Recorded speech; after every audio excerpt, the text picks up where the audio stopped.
Magandang umaga ho sa inyong lahat. Pakibati po ang inyong katabi ng magandang umaga. Good morning. O batiin nyo ha, tungkol sa kaaway. Yung mga taong hindi bumabati ng katabi, baka kaaway mo yan. Ha? Mga kapatid, ito yung isa sa mga paboritong pinapakinggan ng lahat. Tungkol sa pagninilay, tungkol sa kaaway.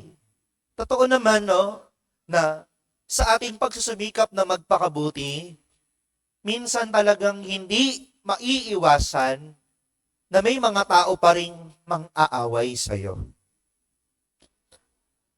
Kailangan nating tanggapin ang katotohanan na we cannot please everybody. Kahit nga ang mga pari, minsan may nangaaway. Pero hindi ako nagsabi nito ha. Yung unang pagbasa ang nagsabi nito. Balikan nyo po. Basahin nyo po ulit yung 1 Samuel chapter 26. Ha? 1 Samuel chapter 26. Balikan nyo po ulit. O kaya isearch nyo po awit at papuri yung date ngayon. Basahin nyo po ulit yung unang pagbasa. Anong sinasabi sa unang pagbasa? Malaking kasalanan ang pagbuhatan ng kamay, ang mga hinirang ng Diyos. Sino ba yung mga hinirang ng Diyos? Sino ba yung pinahira ng langis? Pare. So wag niyong aawahin ang mga pare. No? Kung masamang mang-away ng iba, mas malaking kasalanan kung aawayin mo yung pare. Ha? So hindi po ako nagsabi niyan ha. First reading po, balikan nyo. 1 Samuel chapter 26. Mahalin, tsaka pahalagahan nyo po yung inyong pari dahil hindi naman sa lahat ng pagkakataon ay naririyan. Malapit-lapit na. 4 na buwan na lang. No? So, matagal pa naman, kaya sulitin natin ang 4 na buwan na iyon. Mga kapatid, hindi yun ang aking focus. Ang ating pong mga kaaway. Tandaan ninyo, bilang mga Kristiyano, isa ang pinakamahalagang katangian na hinihingi sa atin ng Panginoon. 'Di ba? Kung babalikan na po natin yung mga nagdaang linggo, tayo'y tinatawag ng Diyos sa sumunod sa Kanya. Sinabi natin nung nakaraang linggo, hindi madali ang pagsunod sa Kanya. Kailangan mong limutin, iwanan ng lahat at pasanin ang krus. Maging mababa ang loob. No? At isa pa sa katangian na hinahanap ng Diyos sa mga taong nais na sumunod sa Kanya ng tapat ay ano? Ang magmahal. Palaging sinasabi ng Panginoon, ibigin mo ang iyong Diyos ng higit sa lahat at ibigin mo ang iyong kapwa gaya ng pag-ibig mo sa iyong sarili. Pero kung tutuusin, kung bubuo din pa natin itong dalawa, mayroong isang salita ang napakahalaga. Bilang isang Katolikong Kristiyano, dapat tayo ay marunong magmahal. Dahil ang Diyos natin ay Diyos ng pag-ibig. At kasama sa pagmamahal, ay yung hindi ka lang mamimili ng mga taong mamahalin mo. Maliwanag na sinasabi sa mabuting balita, ano pang gantimpalang hihintayin mo kung ang iibigin o mamahalin mo lang ay yung mga taong nagmamahal sa iyo. Wala. Walang gantimpala. Pero kung mamahalin mo yung mga taong mahirap mahalin, sino yon? Ang kaaway. Malaki ang gantimpala na naghihintay sa iyo. Hindi ko sasabihin madali. Hindi ko sasabihin na madaling magpatawad at magmahal. Mahirap. Masakit. Mahirap magmahal kapag dumarating yung punto na yung kaibigan mo matapos mong gawa ng mabuti, ituring na parang kapamilya, ano igaganti sa'yo? Betrayal.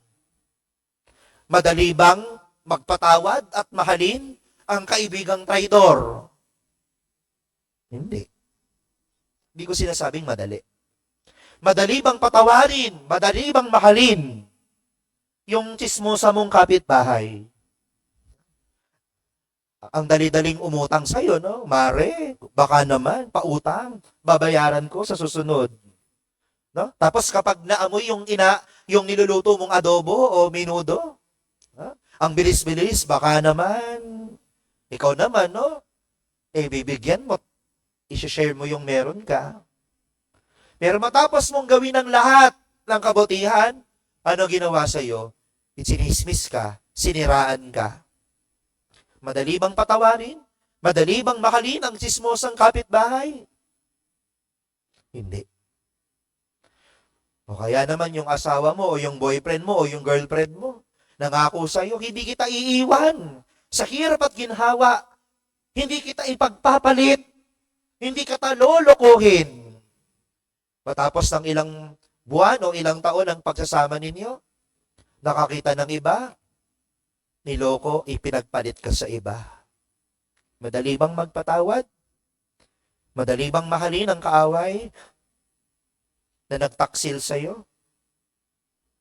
O kaya naman, wag na tayo lumayo sa mga kasamahan mo sa simbahan. Matapos mo siyang gabayan, tulungan, ilapit sa Diyos, wala ka namang ginagawang masama, kung ano-ano sinasabi sa'yo. Sa lahat ng ginawa mong kabutihan, yung masama lang o yung mali lang ang nakita. Palagi ka na lang ikaw yung mali. Palagi ikaw na lang yung masama. Madali bang magpatawad? Madali bang mahalin yung pasaway na kasama mo sa simbahan? Hindi. Pero imposible ba? Imposible bang mahalin ang iyong kaaway? Hindi. Posible sa tulong at awa ng Panginoon. Kung imposible man sa tao, pero ito'y posible sa tulong ng Diyos. Kaya nga mga minamahal ko mga kapatid, hinihikayat tayo. Ito yung mga tulong sa atin. Una, anong sinasabi sa mabuting balita? Para magawa mong mahalin at mapatawad ang iyong kaaway, gawan mo ng mabuti. Gantihan mo ng kabutihan. Ang hirap sa atin sa panahon ngayon, ang ipinupunla ng mga tao o ng mga pinapanood natin ay ano, okay lang na maghiganti. Revenge. Siguro naman lahat kayo nakapanood ng Marimar. O alam niyo naman siguro kung ano ang nangyari sa Marimar. O kaya naman, bagpas hanggang ngayon ha. O yung binibining marikit. Si Budol. Diba, inaapi-api siya. At alam natin kung anong mangyayari dyan. Pagkatapos ng lahat, anong gagawin yan? Maghihiganti. Itinuturo sa atin ipinupunla sa atin ng maraming mga bagay sa mundong ito na okay lang ang maghiganti. Pero hindi. Hindi matatapos ang gulo kung patuloy kang maghihiganti. Anong sinasabi sa mabuting balita? Gawan mo ng kabutihan ang iyong kaaway. Sinabi nga pautangin mo kahit hindi makabayad. Kapag kinuha yung ari-arian mo, no, ari-arian ha. Huwag mo nang bawiin. Biruin mo, kukuhanin yung bahay mo, yung kotse mo, yung lupa mo. Di ba ang sabi sa gospel, huwag mo nang bawiin yun. Biruin mo yun. Napakahirap naman talaga. No? Pag sinabi, sinampal ka sa kabila, ibigay mo yung kabila. Kinukuha yung balabal mo, ibigay mong lahat yung baro mo. Kasi mga kapatid, hindi matatapos ang gulo kung hindi magsisimula sa iyo. Kung gagantihan mo ng masama, yung gumawa sa iyo ng masama, patuloy na gugulo, mas lalala ang sitwasyon. Madadamay yung mga taong hindi naman kailangang madamay. Kaya, gantihan mo ng kabutihan ang mga taong umaaway sa iyo. Pangalawa, gantihan mo ng mga mabubuting salita ang mga taong nanglalait at Pinagsasabihan ka ng masama. Minura ka. Siyempre, di ako magmumura. No? Pero pwede ko pong spell. No? G-A-G-O. No? Minura't mura kang ganyan. Tapos bigla mong sabihin, I love you. Ewan ko lang kung di tumigil yan. No? Para bagang binuhusan niya ng malamig na tubig. No? Minura't mura ka na, tapos bigla mong sabihin, mahal kita. Ewan ko lang kung hindi tumigil yan. No? O kaya sinumpa-sumpa ka na. Mamatay ka na. Maghirap ka sana. Tapos bigla mong sabihin, pinapatawad na kita. Magkaroon ka sana ng kapayapaan ng puso mo. Peace. Ewan ko lang kung hindi tumigil yan. Kasi kapag minura ka at minura mo din, syempre mumurahin ka ulit. At kapag minura ka ulit, mumurahin mo ulit. Ay hindi kayo matatapos. Magdamag kayo magmumurahan. Tama ba? Pero kung ang igaganti mo ay mabuting salita, ay titigil yan. No? At matatapos ang sitwasyon, ang gulo. Hindi lalala. Hindi madadamay yung mga dapat na hindi naman dapat madamay. Tandaan ha, kapag hindi pa rin ito naging okay, patuloy pa rin nangaaway sa kabila ng paggawa mo ng mabuti at pagsasalita mo ng kabutihan at magagandang salita, ano ang kailangan mong gawin? Ipagpasa Diyos mo. Sabihin mo, brother, sister, ipagdadasal kita. Ipagdadasal kita sa kabila ng lahat ng ginawa mo sa akin. Kung hirap man siyang magpatawad sa iyo, sa kabila ng paghingi mo ng tawad sa Kanya, pagdasal mo. Nahipuin ang Kanyang puso. Nang sa gayon, mapalambot yung Kanyang puso. Nang sa gayon, mapatawad Kanya. O kaya naman, kung ikaw yung hirap na hirap magpatawad, pagdasal mo. Ipagdasal mo sa Diyos na hilumin yung puso mong sugatan. Ipagdasal mo sa Diyos na buuin niya yung durog mong puso nang dahil sa taong ito na nangloko at nang iwan sa'yo. Nang sa gayon dumating yung oras, hindi man ngayon, hindi man bukas, dumating yung oras na mapatawad at muling mahalin mo siya ng buong buo. Hindi madali. Mahirap. Masakit magpatawad at mahalin ang kaaway. Pero ito'y posible sa tulong at awa ng Diyos. Kasi ganito ang Diyos sa atin eh.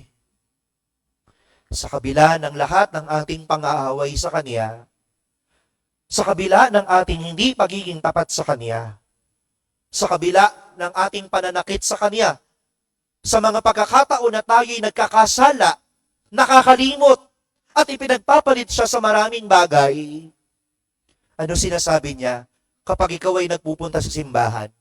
Ano sinasabi ng Diyos kapag ikaw ay nagdadasal? Sige, sisihin mo ako. Sige, sigawan mo ako. Sige, sabihin mo lahat ng gusto mong sabihin sa akin. Pero mahal kita. Paulit-ulit na sinasabi ng Panginoon na sa kabila ng lahat ng ating pagkakasala sa Kanya, pang-aaway sa Kanya, pananakit sa Kanya, mahal pa din tayo ng Diyos. Sana ganun din tayo. Katulad ng pagmamahal ng Diyos sa atin, sa kabila ng lahat ng ating pagkakasala sa Kanya, ganun din tayo sa ating kaaway. Kahit masakit, kahit mahirap, piliin mong magpatawad. Piliin mo na mahalin ang iyong kaaway. At tinitiyak ko sa iyo, magiging payapa ang buhay mo. Magiging masaya ka kung pipiliin mo na magpatawad at mahalin ang iyong kaaway. Amen.